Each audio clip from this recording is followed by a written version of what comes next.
basically. And I just casually clicked send. That exact moment, packed train tomorrow morning like brain-dead zombies. Or maybe you've got one ear, 5 whys analysis. Oh, before we get into meat, let me break down the chapters real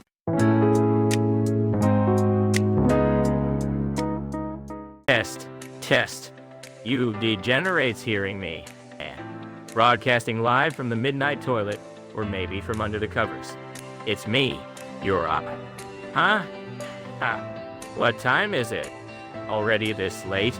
I bet you lads are rotting in bed, doom scrolling, realizing you wasted the whole night. Gonna ride the packed train tomorrow morning like brain-dead zombies?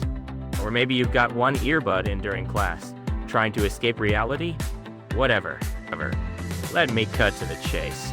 Today's theme is exposing the exact mechanism why we brain-dead goobers stay brain-dead forever. Here's the too long, didn't read. Bad news. The reason your job sucks is 100% your own fault. We're gonna graduate from being brain-dead by using the 5 whys analysis. Oh, before we get into meat, let me break down the chapters real quick. Just for you degenerates who always complain too long, didn't read. Chapter 1, Op's Absolute Brain-Dead Blunder, Part Infinite. Chapter 2, Summoning the Toyota Method, the Holy Grail for Try-Hard Corporate Normie. Chapter 3, If we reach the root cause, can we become absolute units? Chapter 4, Session Dismissed. Take it to the comments. We're going with these 4. I'll drop the title before each chapter, so keep up. You'll regret it if you zone out. Alright, jumping right in.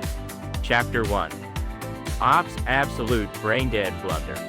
Man, I literally died at work today. It was around 10 a.m. Sitting at my desk, replying to a backlog of emails from last night. Sipping coffee, typing away like clack, clack, clack. Faking that look at me. I'm working hard. I'm an absolute unit face.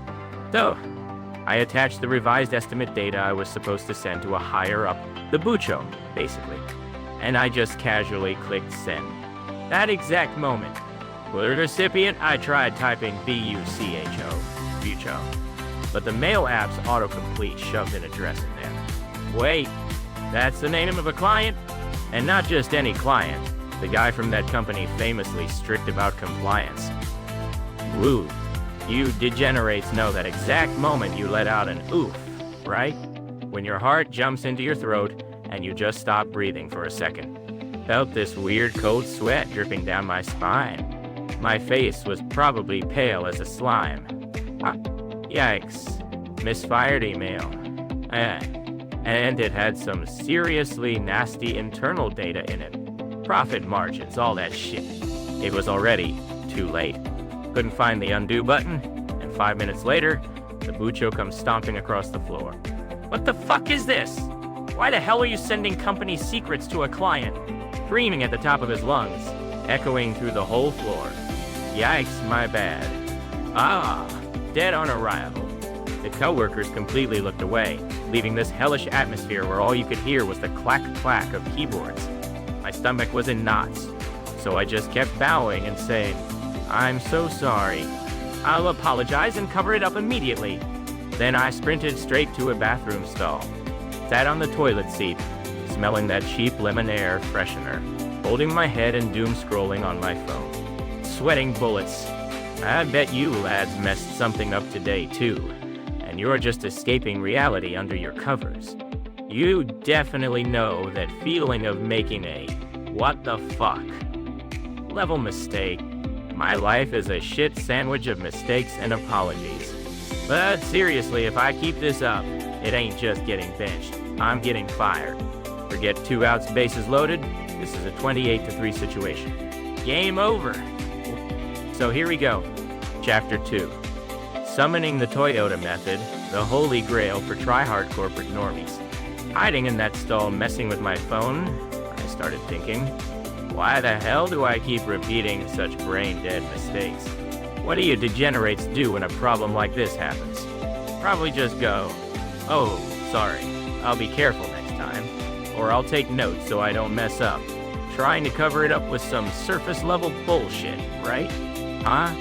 Yeah, If you said that, you just outed yourself as a clueless goober.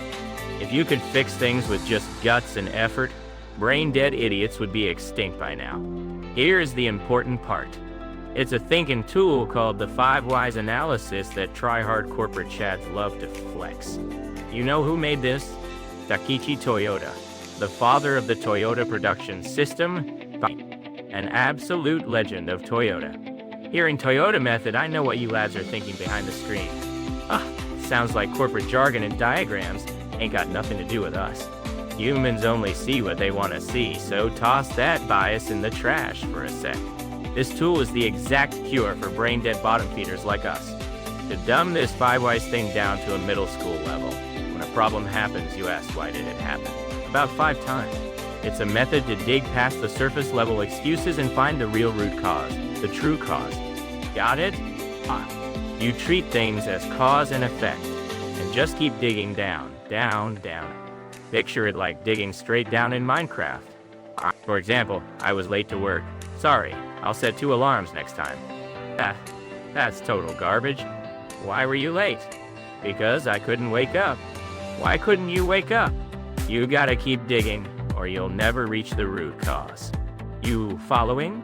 Drop the emotional bullshit and listen. You clueless goobers who don't know this are just gonna get milked for the rest of your lives. This is where the real shit begins. Chapter 3. If we reach the root cause, can we become absolute units?